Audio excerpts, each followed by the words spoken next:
Maundab, a big princess.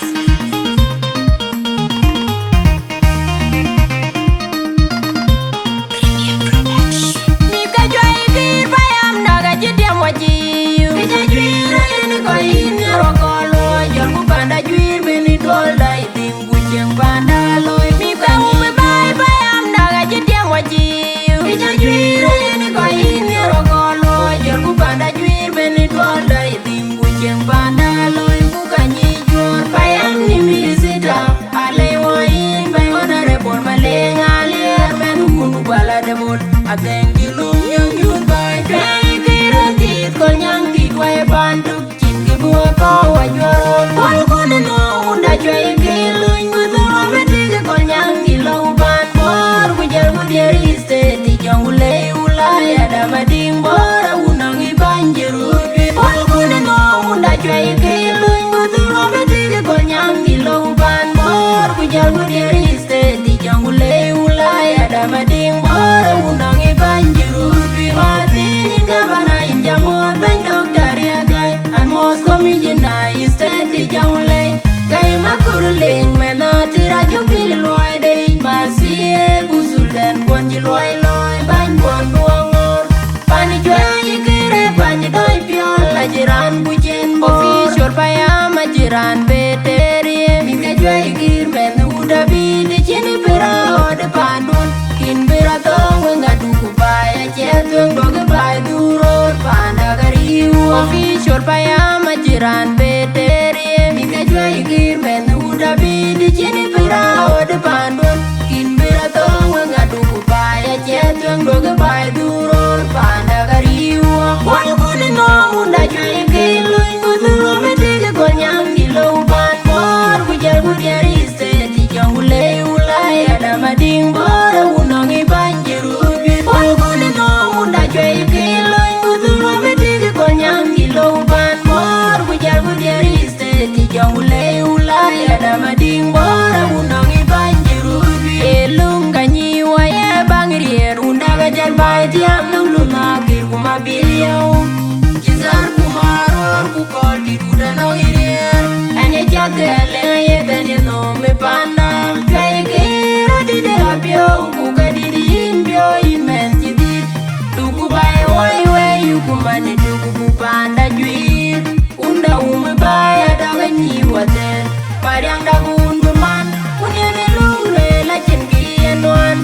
Kol kune no unda Chuei-keer luny guduro betike kol nyang ki lau ban bor kujal kudier iste ti jong ulei ulai ada mading bor unang i banjiru. Kol kune no unda Chuei-keer luny guduro betike kol nyang ki lau ban bor kujal kudier iste ti jong ulei ulai ada mading bor unang i banjiru.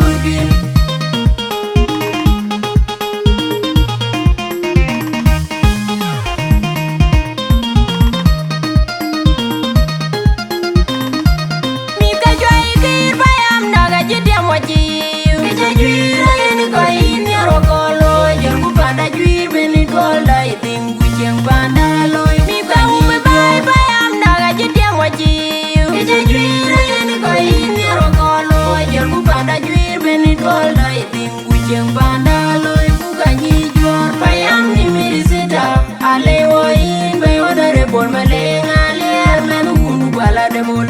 Atengi lum yang yun bai Chuei-keer tit kol nyang tit wai banduk chin ki bua ko wa joron. Kol kune no unda Chuei-keer luny guduro betike kol nyang ki lau ban bor kujal kudier iste ti jong ulei ulai ada mading bor unang i banjiru.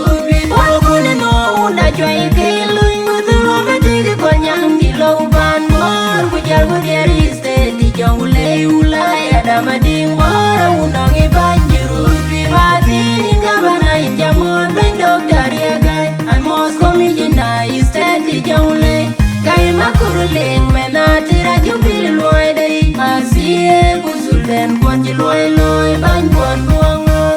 Pani Chuei-keer pani doi piol ajiran bujen bor. Official Payam ajiran beterie. Mika Chuei-keer men uda bidi chini pera ode pandun. Kin pera tong wenga duku baya chetweng doge bai duror panda gari. official Payam jiran peterie. Mika Chuei-keer men uda bidi chini pira di pandun. Kin pira tong ngadu kupaya chetong doge pai turut panda kariwa. Wal kune no uda Chuei-keer loin kuturo betike konyang gilo ban bor kujal kudiari steti jangule ulaya damading bor unangi banjiru. Wal kune no uda Chuei-keer loin kuturo betike konyang gilo ban bor kujal kudiari steti jangule ulaya damading bor unangi banjiru. Elunga nyiwa ye bangrier unda gajar bai tiam nang lunga kir kumabilio. Kizar kumaror kukol di uda nauirir. Anya jagale ye tani no me panda. Chuei-keer odi de rapio kuka di de inpio in men jidit. Duku bai wai wai yukumande duku kupanda jui.